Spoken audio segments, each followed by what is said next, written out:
Starks.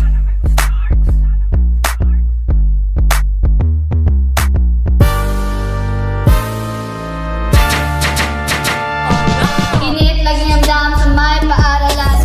Sa gitna ng araw, estudyante uhaw. Sa gitna ng lesyon, hirap mag-concentrate. Init ng panahon para bang wala escape. Kung kaya't humanap ka ng solusyon, lalo't wala kang rep at wala kang aircon. Gusto kong uminom ng nistihit na hit upang mawala na itong init. Nung init ng araw ay hindi maramdaman, ngunit init ng araw ay hindi matudukan ng pawis kumulok sa init na ito.